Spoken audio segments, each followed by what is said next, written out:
Obviously, a very controversial topic these days is the topic of polygamy, polygyny. I understand how it can be beneficial and can be a beautiful thing. And I understand that it may not be for everybody. I believe there's been a concerted effort to make it taboo and make it abnormal or make it a bad thing. And that's because the powers that be see the power in it, if that makes sense.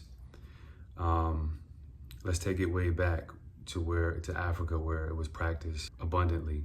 Make no mistake, polygamy, specifically polygyny, one man with multiple wives, was invented by women for women. It benefited women the most, being that women outnumber men.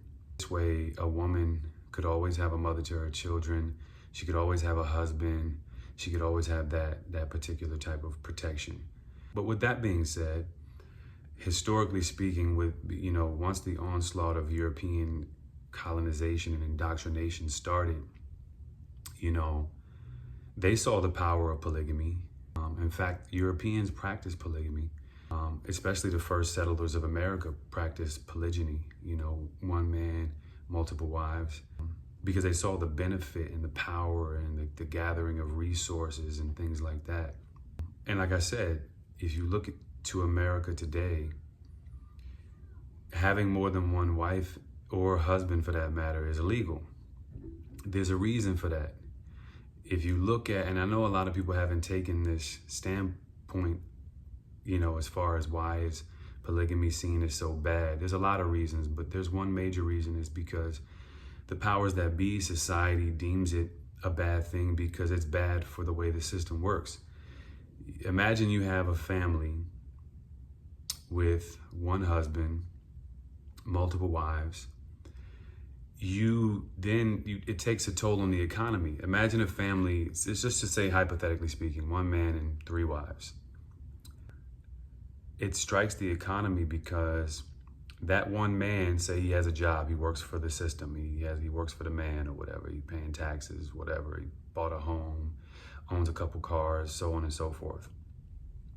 Just in that household alone, things that man would be fighting and clawing to pay into this system to get a service for would be eliminated. That's money that would be brought back into the family and not thrown out into the economy of America.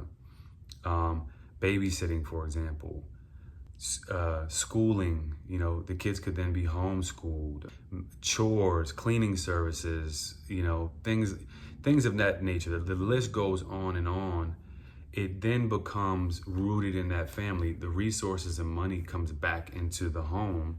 And, you can see how it then becomes a problem for the way that this country is designed economically.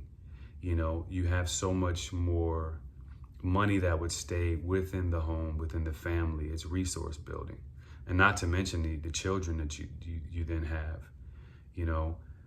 it's hard to imagine it in this current system, how it will work, but you can have a lot more kids. That's a lot more resources. That's a lot more help. That's a lot more love. That's a lot more family. That's a lot more support. That's a lot more protection.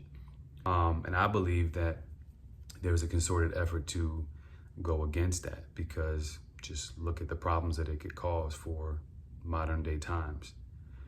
And then you have,